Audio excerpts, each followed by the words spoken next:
ከፌደራል ግብርና ሚኒስቴር ከፋይዳ ዲጂታል መታወቂያ ዘርፍ ከኢትዮ ቴሌና ኢትዮ ፖስታ የመጡ አካላት ዲጂታል ማንነት ለተረጋገጠ ይዞታ ባለቤትነትና ለላቀ ፋይናንስ ተጠቃሚነት በሚል መሪ ሀሳብ የተዘጋጀውን ሰነድ አቅርበዋል።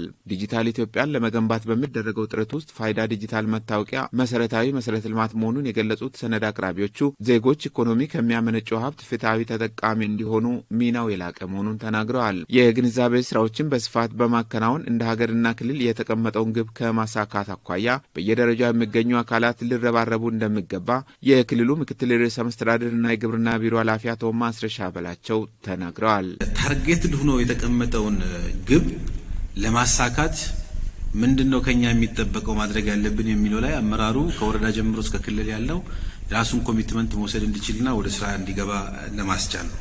የአሰራር ወጥነትን በማጠናከር እስከ ሰኔ 30 2018 ዓ.ም ድረስ 398,000 አርሶና አርብቶ አደሮችን የፋይዳ ዲጂታል መታወቂያ ተጠቃሚ ለማድረግ መሰራት እንዳለበት ያሳሰቡት አቶ ማስረሻ የተቀመጠው ግብ ስኬታማ እንዲሆን የድጋፍና ክትትል ስራዎች ትኩረት ሊደረግባቸው ይገባል ብለዋል። እኛ ደግሞ የሞቢሊቲን ጉዳይ እንዳመራር ከመራን ህዝብን ቀስቅሰን በአግባቡ እንዲወጡ ካደረግን ሌላው ደግሞ ሄዶ እንዳይቸገሩ በእቅድ በፕሮግራም ለይተን ከሰጠን የኪት ፐርፎርማንሱ ይጨምራል ማለት ነው።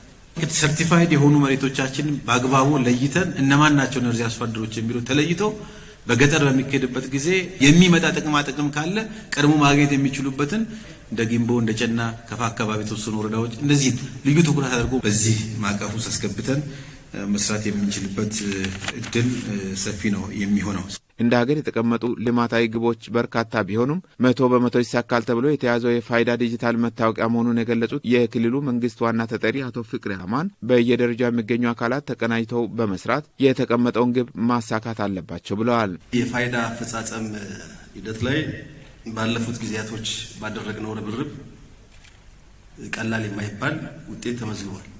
ይሁን እንጂ ግባችን ቅድም እንዳስቀመጥነው 1.9 ሚሊዮን ህዝብ ማስመዝገብ ነው የዚህ ዓመት ግባችን ማለት ነው።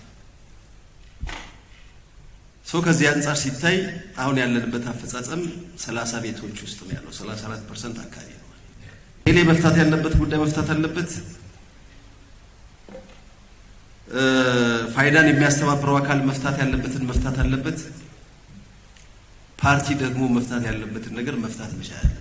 ጉዳዩ በዋናነት የሚመለከታቸው ኢትዮ ቴሌና ሌሎች ግብረ ኃይልን በማደራጀትና ለስራው መሳካት የሚያግዙ ግብዓቶችን በማመቻቸት እንደ ክልል በ16 ወረዳዎች የተጀመረው እንቅስቃሴ ውጤታማ እንዲሆን መሰራት አለበት በማለት አሳስበዋል።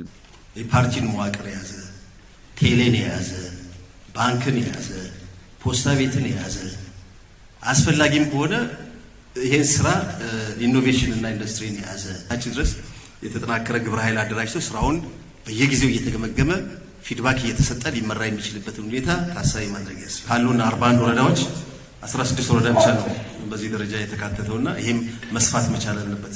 በሀገር ደረጃ ሁለተኛ ቡና አቅራቢ ክልል፣ ከዛም ውጪ የማበቅለው ነገር የለም። ይሄንንም ታሳቢ በማድረግ የተጀማመሩ ነገሮችን አጠናክረን ከሄድን አይ ቲንክ የክልላችን ብቻ ሳይሆን የሀገራችንም ትንሳኤ በቅርቡ እንደሚረጋገጥ ምንም ጥርጥር የለንም።